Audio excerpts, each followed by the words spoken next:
अस्सलाम वालेकुम, welcome back to another video. ये है जी Daihatsu टॉफ्ट। और जब भी हम इस कार को ड्राइव करते हैं स्ट्रेट अहेड तो उस टाइम पे ये steering angle sensor internal circuit malfunction का एरर कोड देती है। कार को स्कैन करने के लिए हम टेक्स्ट स्ट्रीम का यूज कर रहे हैं क्योंकि ये Daihatsu टॉफ्ट है तो हमारे पास टोयोटा के सॉफ्टवेयर के अंदर ये टॉफ्ट नहीं होती। यहाँ पे हमने इसको पिक्सिस के अंदर सेलेक्ट करना होता है और सेम फंक्शनैलिटी जो हमें स्कैन टूल प्रोवाइड करता है टॉफ्ट के लिए वो सारे के सारे फीचर हमें यहाँ पे इसको स्कैन करने में और तमाम कैलिब्रेशन हमें यहाँ पे प्रोवाइड हो जाती है। यहाँ पे हम ABS को स्कैन करते हैं और ABS के डाटा स्ट्रीम में हमारे पास steering angle sensor correct 0 correct value होती है। यहाँ पर आप देख सकते हैं 1638.4 की वैल्यू आ रही है। हम कार को ड्राइव करते हैं तो ये वैल्यू यहाँ से शिफ्ट होके 53 डिग्री के एंगल पे आ जाती है और जो हमारा स्टीयरिंग व्हील है ये भी थोड़ा सा साइड पे रहता है, यानी कि इसके स्टीयरिंग व्हील के अंदर 53 डिग्री एंगल का डिफरेंस है। स्ट्रीम में हमारे पास स्टीयरिंग एंगल सेंसर वैल्यू का एक दूसरा पैरामीटर है और इस टाइम पे देख सकते हैं ये 0 है।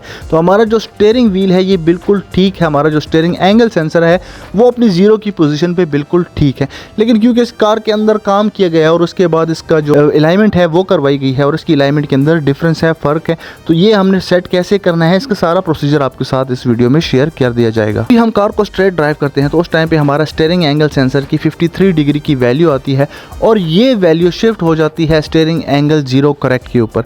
जैसे ही ये वैल्यू वहां पे शिफ्ट होती है हमारा स्टीयरिंग एंगल सेंसर वाली वैल्यू 0 हो जाती है। स्टीयरिंग एंगल 0 करेक्ट वाली वैल्यू हमारी एडेप्टिव वैल्यू है। इसी जैसे ही उसको अडेप्ट करता है उसको प्लस माइनस 11 डिग्री या 10 डिग्री के इन बिटवीन होना चाहिए।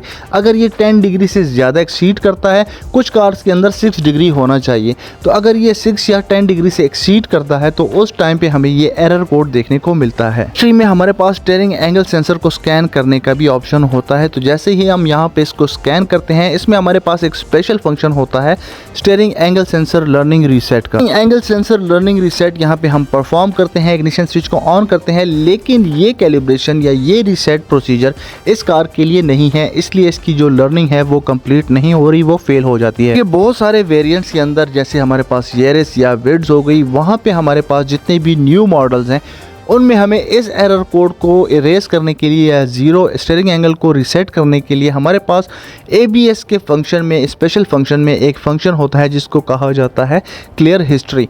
तो अब हम इसके ABS में क्लियर हिस्ट्री करके चेक करेंगे और वहाँ पे देखते हैं कि क्या इसकी क्लियर हिस्ट्री से इसका स्टीयरिंग एंगल रीसेट होता है या नहीं होता। हम यहाँ से यूटिलिटी में जाते हैं और यूटिलिटी में हमारे पास जो स्पेशल फंक्शन है वो है ABS हिस्ट्री। तो ABS हिस्ट्री को हम परफॉर्म करते हैं और ये जानते हैं कि क्या इस कार के अंदर हमारे पास ABS हिस्ट्री को इरेज करने से स्टीयरिंग एंगल सेंसर रीसेट होता है या नहीं होता। जैसे भी हम इस फंक्शन को स्पेशल फंक्शन को परफॉर्म करते हैं तो यहाँ पे हमें कोई भी एरर कोड देखने को नहीं मिलता। There is no freeze frame history to display. Steering wheel को लूज करेंगे और उसके बाद स्ट्रेट अहेड कार को ड्राइव करेंगे और हमारे स्टीयरिंग एंगल सेंसर के अंदर जितना डिफरेंस है उस डिफरेंस के ऊपर कार को स्ट्रेट करना है और उसके बाद हमारा जो स्टीयरिंग व्हील है उसको हमने वहाँ पे स्ट्रेट या 0 की पोजीशन पे ले आना। एंगल की डेटा स्ट्रीम में हमारे पास जो स्टीयरिंग एंगल की लर्निंग है वो अभी तक कंप्लीटेड ही आ रही है।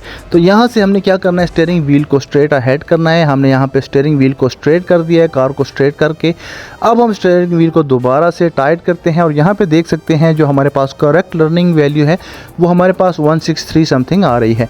तो अब हम कार को जब स्ट्रेट ड्राइव करेंगे तो हमारा जितना डिफरेंस होगा ये डिफरेंस कोशिश करिएगा कि ये डिफरेंस 5 डिग्री का हो। अगर 5 डिग्री से ज़्यादा होगा तो तब आपको ये प्रॉब्लम देगा, ये एरर कोड दोबारा से आपको देखने को मिल सकता है। तो आपने क्या करना है दोस्तों, आपने सिंपली यहाँ पे 5 डिग्री के डिफरेंस के साथ इसको स्ट्रेट कर देना है और स्ट्रेट करने के बाद जैसे अब हम इस कार को ड्राइव करते हैं, जैसे ही ये कार स्ट्रेट अहेड ड्राइव होगी उस टाइम पे जो ABS मॉड्यूल है वो ये चेक कर लेगा कि कार स्ट्रेट होने के बाद कितने डिग्री के एंगल के ऊपर उसका डिफरेंस आता है। अगर वो इन बिटवीन 5 टू और कुछ कार के अंदर अप टू 11 डिग्री तक हो सकता है, अगर ये इतना डिफरेंस होगा तो वो उसको अडेप्ट कर लेगा और हमारा जो ये लर्न वैल्यू है जिसको लर्न वैल्यू करेक्ट कहता है ये वैल्यू वही वैल्यू अडॉप्ट हो जाएगी और हमारा स्टीयरिंग एंगल सेंसर उसी पॉइंट के ऊपर 0 हो जाएगा। यहाँ पे देख सकते हैं हमारी जो स्टीयरिंग एंगल 0 करेक्ट वैल्यू है ये 5.5 डिग्री अडॉप्ट हो चुकी है और हमारा स्टीयरिंग एंगल सेंसर बिल्कुल 0 है। कार कोई एरर कोड नहीं दे रही थी। ये है इसका प्रोसीजर जो मैंने अपने भाइयों के साथ शेयर किया। उम्मीद करता हूँ ये वीडियो आपके लिए हेल्पफुल होगी, आपके लिए बेनिफिशियल होगी। वीडियो आपको अच्छी लगी हो तो चैनल को लाइक शेयर एंड सब्सक्राइब जरूर करें। मिलते हैं नेक्स्ट वीडियो में, तब तक स्टे ट्यून। अल्लाह हाफिज़।